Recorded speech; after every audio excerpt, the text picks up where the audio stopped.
Hello, I'm Bud McCord. I'm here in Brazil, South America. Welcome to Food for Thought. We're in John's Gospel. We're observing exactly how Jesus discipled his first disciples. And he did that by every day when they awakened, they were seeing him, hearing him, learning to love him so they could live in the world as he lived, and literally to live the life of Jesus here in this world. I hope you're well. It's September 7th, 2021. A little bit of McCord family history that you might be interested in. It certainly interests the McCord family.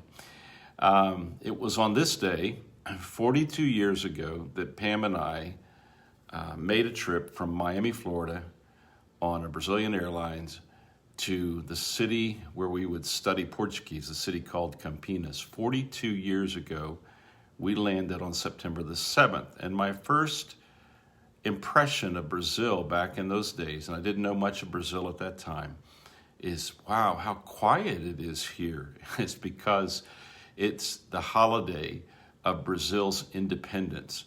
And outside right now, it's totally quiet because everybody's asleep. And so I thought Brazil was one of the quietest and most calm places in the world. Well, that was on September 7th. On September 8th, the real Brazil woke up, and I began to realize it's not so quiet. Of the last 42 years, we have spent 18 years living in the United States, and we've spent 24 years living in Brazil. So that was a life-changing moment for us as we came to Brazil with our family. Our son Ken was 7 years old. He's now 49 years old. So, things definitely changed. It was Kenny, it was Kevin, and it was Rachel, and Rebecca was just still a dream of the future at that particular time. And so Pam and I are very, very grateful for the opportunity we've had to live here in Brazil for so many years and to minister here. And we also have deep, deep love for our own country, the United States, but we also have great love for all the Portuguese-speaking people of the world, and especially, and all the people with whom we have interacted over the years. So a little bit of a context for this special day. The Brazilians are all asleep, and pretty much, except for the people who are going to have to take care of all the parades and all the stuff that's going on down here. Let me pick up where we left in John chapter 6, and we're watching Jesus disciple his first disciples. We also are watching him reveal that he is the grace and truth of God among us. And he is revealing to us the will of God for all of us.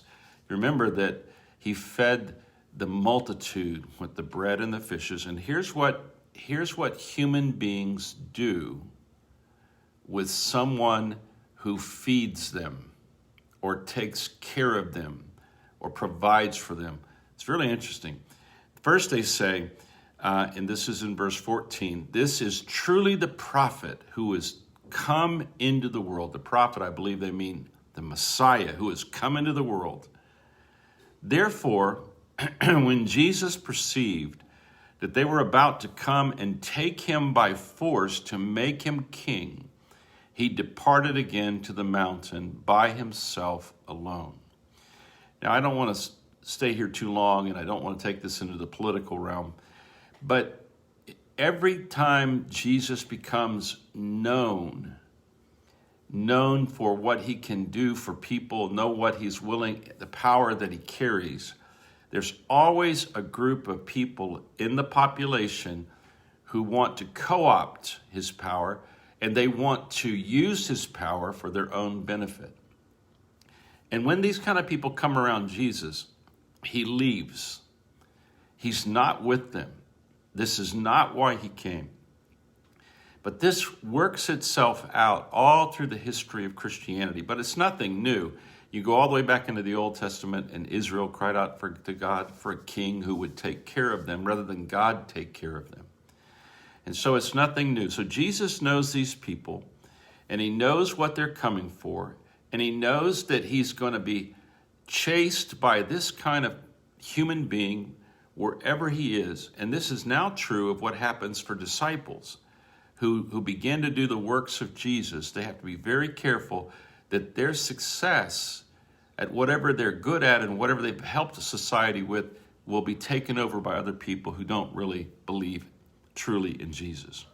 It says this, and he went up to the mountain alone. Now, when evening came, his disciples went down to the sea, got into the boat, and went over to the sea toward Capernaum. And it was already dark, and Jesus had not come to them. Then the sea arose because a great wind was blowing. So when they had rowed about 3 or 4 miles, they saw Jesus walking on the sea and drawing near the boat, and they were afraid. But he said to them, "It is I. Do not be afraid." Then they willingly received him into the boat, and immediately the boat was at land where they were going. This story is cited in others of the Gospels. And it says that they had rowed and they were working and they just couldn't get to the goal. They couldn't get to Capernaum. They couldn't get to where they needed to go. And so they were just laboring in their own energy. And this is another picture of discipleship without the presence of Jesus. So on the one hand, you've got the major population, the regular people in the Jewish nation, and they think Jesus is going to be the one that's going to keep food on their table. And the disciples who have been walking with Jesus and living with Jesus, when he's not there, it's as if they are killing themselves with effort. But then all of a sudden, as soon as he's back in their presence and they admit him into their lives, so to speak, he said, but then they willingly received him into the boat, and immediately the boat was at the land where they were going. It was another moment in their discipleship. They were remembering how hard it was without Jesus and how they couldn't control the circumstances without Jesus. And they were doing the best they could on their own energy, with their own energy, and they couldn't get to the land. But as soon as Jesus is there, and they willingly received him into the boat, you can't get much closer than one of a small boat like this with 12 disciples and Jesus, and they've been killing themselves. And it says he gets into the boat, and immediately they were at the goal of where they were going. Boy, I can tell you from my spiritual life that every time that Jesus needs to teach me that I'm not in charge, he puts me in a boat and says, "Go ahead, row." And I will weary myself to the point of frustration, and then I will finally remember, oh, it's not me, it's him. On the following day, when the people who were standing on the other side of the sea saw that there was no other boat there except the one which his disciples had entered, and that Jesus had not entered the boat with his disciples, but his disciples had gone away alone. However, other boats came from Tiberias near the place where they ate bread after the Lord had given thanks. And when the people therefore saw that Jesus was not there, nor his disciples, they also got into boats and came to Capernaum seeking Jesus. Now remember, these are the same people who want to make him king. And when they found him on the other side of the sea, they said to him, "Rabbi, when did you come here?" They can't figure it out because the disciples got in the boat and Jesus wasn't in the boat. And so they want to know, when did you come here? And another thing about Jesus discipling his first disciples is he doesn't answer the question. He doesn't answer the question. We are not as disciples of Jesus, we're not under any obligation to ask or answer every single question about everything the world would want to know. And what we should be doing is every time we start talking, we need to go back to Jesus and talk about Jesus, and back to Jesus and talk about Jesus. The Christians are not the experts of every other subject.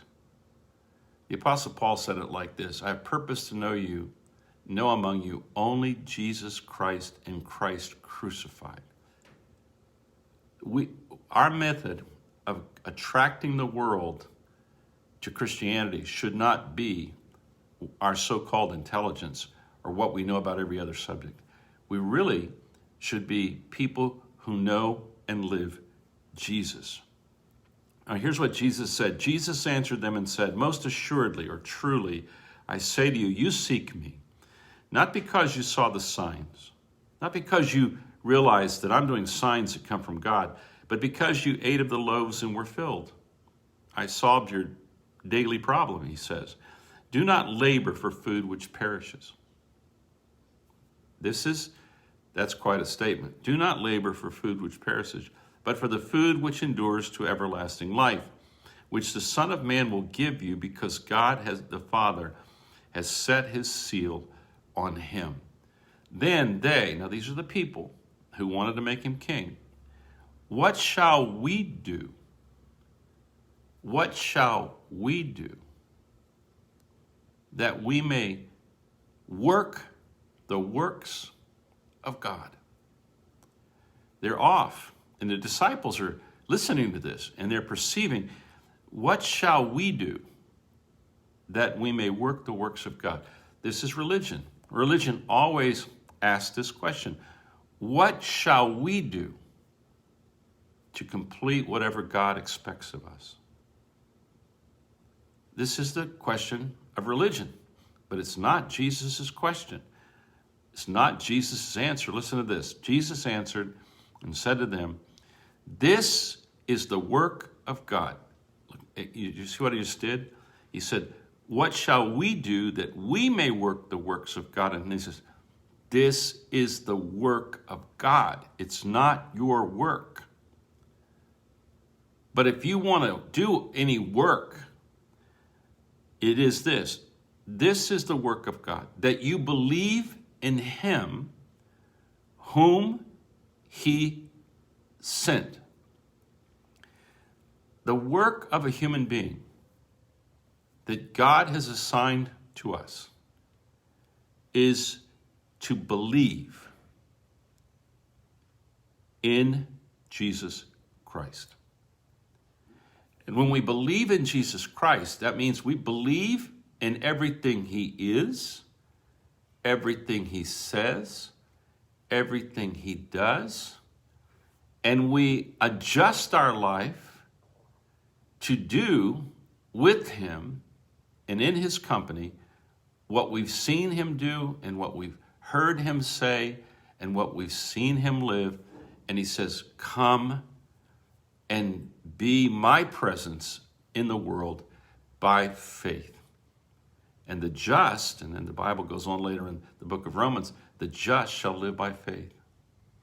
Well, the just are those people who can live as Jesus lived, loving our neighbors and loving God continuously. And this is the work of God, that you believe. Now, the masses of people are so focused on their immediate needs that they have no long-term perspective on the meaning of life and what life is about, and they'll never gain that perspective about the meaning of life and what life is truly about until they will see Christ, hear Christ. Then he will love them, and then they will love him, and then they can begin to live him. And a person living Christ is one who is believing in Jesus moment by moment by faith, receiving from Jesus, who is the bread of life. Now we'll stop here for this morning, but you can see that in the chapter 5, Jesus was with the religious authorities. Now he's with the population at large. So he's discipling his first disciples and said, make no mistake, if you guys have great success in the world, they're going to want you to transform Christianity into something that only feeds the human level of people, when it needs to specifically focus people on Jesus, who is eternal life. It's really interesting, isn't it? He's discipling these disciples. At the same time, this will disciple us. If we will listen to this and believe Jesus, this will disciple us as well. God bless you. Have a great day wherever you're at in this world where there are many opportunities to be salt and light. And there's no lack of opportunities to point people to Jesus by the way we live and love. God bless you. Have a great day.